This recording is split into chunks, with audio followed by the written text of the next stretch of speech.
राधे राधे दोस्तों। आज मैं लेकर के आई हूँ आपके लिए एक और नई कहानी। यह कहानी एक लव स्टोरी है, जहाँ लड़की के घर वाले लड़के पर बहुत भरोसा करते हैं, लेकिन जब लड़की की शादी पक्की होती है तो क्या होता है। मेरा नाम राज है। आज आपको मैं अपनी कहानी सुनाने वाला हूँ। मेरे घर के ठीक सामने एक लड़की आई। वो अपने मामा के घर पर आई थी। उसका नाम दियारा था। मेरी उम्र करीब 21 साल की है और दियारा भी मेरी ही उम्र की है।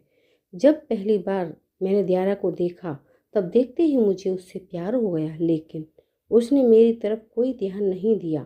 मैं अपने घर के बाहर बैठकर उसकी एक झलक का इंतजार करने लगा। इस उम्र का प्यार बड़ा सच्चा होता है। दियारा से कैसे बात करूं, मैं यही सोचता रहता था। फिर दियारा की बातें मेरी छोटी बहन से होने लगी। मुझे अच्छा लगा कि इसी बहाने मैं भी दियारा से बात कर सकूंगा। धीरे धीरे वो हमारे घर आने लगी। मैं भी कभी कभी उसकी तरफ देखकर मुस्कुरा देता था और बदले में उसकी मुस्कुराहट पाकर मुझे इतनी खुशी होती थी। दियारा अपने मामा के यहाँ उनके एक रिलेटिव की शादी में आई थी। दियारा मेरी बहन के साथ शादी की शॉपिंग करने जाया करती थी।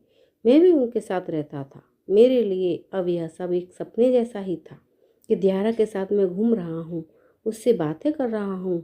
मैं प्यार में उड़ने लगा था। दियारा के जिस रिलेटिव की शादी थी, वो हमें भी जानते थे। मैं सारा दिन अपनी बहन और दियारा के साथ वहीं रहता था। शादी में काम करना, मैंने करना, यह सब काम करने लगा। उसकी मम्मी भी अब मुझे पहचानने लगी थी। मुझ पर भरोसा करती थी। मुझ पर इतना भरोसा हो गया था कि दियारा को मेरे साथ अकेले ही कुछ भी खरीदने और सामान लाने को भेज दिया करती थी। उसकी मामी जो हमारे सामने ही रहती थी, वो तो पहले ही मुझे अच्छे से जानती थी। मैं अभी के लिए तो सुबह शाम दियारा के साथ ही रहता था। मुझे प्यार हो गया था। सपना देखने लगा था शादी का। मेरे दोस्तों को पता चल गया और वो अब मेरी टांग खींचने लगे, मुझे चिढ़ाने लगे। बोलते थे कि दियारा को बता दे। मैं मना करता था। दियारा का मुझे पता नहीं था उसके मन में क्या है, लेकिन उसकी आंखों में मुझे मेरे लिए कुछ दिखाई देता था। मैंने अपने दोस्तों की बातों को मान लिया और मैंने उसे प्रपोज करने का सोचा। उनके रिलेटिव की शादी के बाद मैंने उसे प्रपोज करने का सोचा। शादी हो गई। शादी के बाद भी हमारी बात शुरू रही। सोचते सोचते वक्त निकला जा रहा था। मैंने सोचा था कि आज बोलूँगा, कल बोलूँगा। इसी में समय निकलता जा रहा था। इस दौरान उसकी मम्मी को कुछ काम आने की वजह से जाना पड़ा।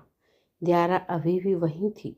मैंने एक शाम अपने घर की छत पर, जब दियारा और हम दोनों अकेले थे, तब दियारा को प्रपोज कर दिया। मैंने उसे कहा कि मैं उससे शादी करना चाहता हूँ।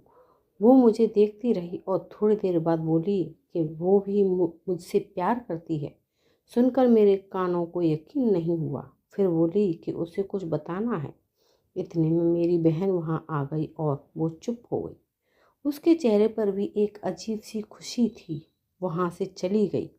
उस रात मुझे नींद नहीं आई। मैं अपने और दियारा के सपने संजोने लगा।